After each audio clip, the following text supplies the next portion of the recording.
Bonjour, je te laisse t'asseoir. Merci. Qu'est-ce qui t'amène alors du coup? Alors ça fait 3-4 semaines où quand je joue au tennis, j'ai vraiment une douleur au niveau du coude qui est vraiment située sur cette partie-là. Ah ouais, la partie externe là, d'accord. Et pareil, quand je tourne le poignet, j'ai aussi du mal. Donc ça se caractérise notamment au niveau du tennis quand j'essaye de faire les revers. Ouais. C'est vraiment gênant et ça m'empêche de bien pratiquer. D'accord. Quand j'ai qu'un coup droit, les entraînements ils s'arrêtent bien sûr, assez vite. rapidement. Et ça se caractérise aussi dans la vie de tous les jours où j'ai du mal à porter mon sac pour aller au travail, pour faire mes courses. Écoute, ce que tu me racontes me fait penser à quelque chose tout de suite là. Donc je vais te montrer ça sur l'écorché. Donc les muscles de la face postérieure et externe de l'avant-bras viennent s'insérer sur cette face externe au niveau des tendons. Et ce que tu me racontes m'évoque le fameux tennis elbow ou alors tendinopathie des épicondyliens latéraux. C'est ce qu'on va diagnostiquer maintenant de manière un peu plus précise. Allez, je t'invite à venir t'allonger ici s'il te plaît. Donc, les premières choses que je vais faire, c'est que je vais appuyer un petit peu sur la zone que tu me montrais tout à l'heure. Tu vas me dire si tu retrouves un peu les sensations de douleur que tu as au quotidien. D'accord. Après, derrière, on fera d'autres tests. Alors, dis-moi. Ouais. Par ici, c'est douloureux. Je vais appuyer un peu plus fort. Voilà, là, je pense qu'on retrouve bien le côté douloureux. Exactement. Ça marche. Maintenant, je vais le mettre en étirement.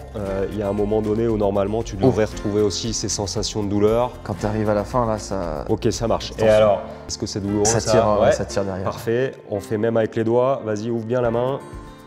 Relâche. Douloureux, hein, ça. Exactement pareil. Ok, ça marche. Les conseils sont assez simples, hein. Donc on va parler le repos complet d'activité. On va essayer de ne pas utiliser trop le coude aujourd'hui. Dans les mouvements de la vie de tous les jours, tu fais un petit peu attention à ce que tu fais. Tu vas glacer pour gérer la douleur. La glace, c'est un très bon élément. D'accord. Un 15-20 minutes de glace appliquée sur le coude directement là où tu as mal. Si possible, 2-3 fois par jour. Calmeront bien la douleur. Ensuite, tu peux te masser. Alors, tu vas utiliser l'autre main évidemment et tu vas venir appliquer un massage en transversal comme ça sur la zone où tu as mal et puis un petit peu en dessous, un petit peu au-dessus de manière à relâcher un petit peu cette zone-là. Tu peux y aller sans sortir les larmes, hein, mais tu peux quand même appuyer un petit peu dessus, ça te fera du bien.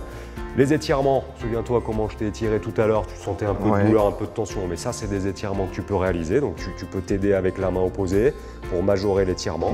Souviens-toi de ce que tu as donné comme consigne le médecin au niveau des médicaments, des pommades, tu respectes cette posologie-là, et puis comme ça tu vas respecter cette phase passive. Ensuite, on passera à une phase plus active où là je te montrerai tous les exercices que tu peux faire pour améliorer ton état et puis aussi commencer à préparer la reprise de l'activité. Hein, ça marche ? Parfait. Donc on va travailler avec l'élastique sur ton revers, le fameux revers qui t'embête là, que tu ne peux plus faire depuis quelques semaines. Donc tu vas mettre ta jambe droite en avant évidemment puisque pour faire un bon revers et tu vas lancer ton mouvement, d'accord ? Bien gainé et tu lances ton mouvement. Ici, tu dois travailler la partie externe sans douleur. Impeccable, pas de douleur, tu vois là, tu es vraiment dans ton geste et ça c'est typiquement un exercice d'échauffement qui est parfait à faire. Un des exercices que tu vas pouvoir faire en routine à la maison avec un élastique de ce type là.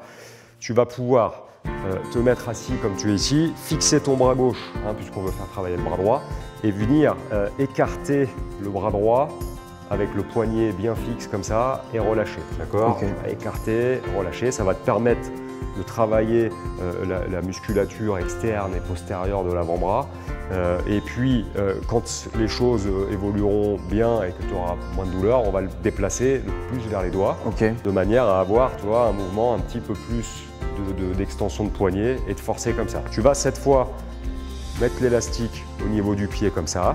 Tu vas lui faire une ou deux torsions histoire de gagner un petit peu de tension là-dedans.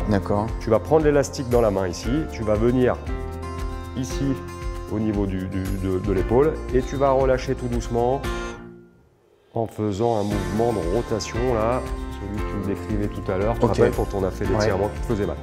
Tu plies et tu relâches. Le travail, il est sur le frein là du mouvement de retour. C'est celui-là qui m'intéresse.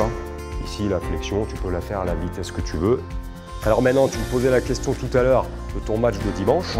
On peut le tenter puisque tu as quand même moins de douleur. Tu vas bien faire les exercices d'échauffement, vraiment sois bien régulier, n'arrive pas 5 minutes avant et attaquer fort. Donc voilà, pour dimanche, c'est les conseils que je te donne. Ça marche? Ok, super. Bon Merci courage. Sébastien en tout cas. Et au plaisir.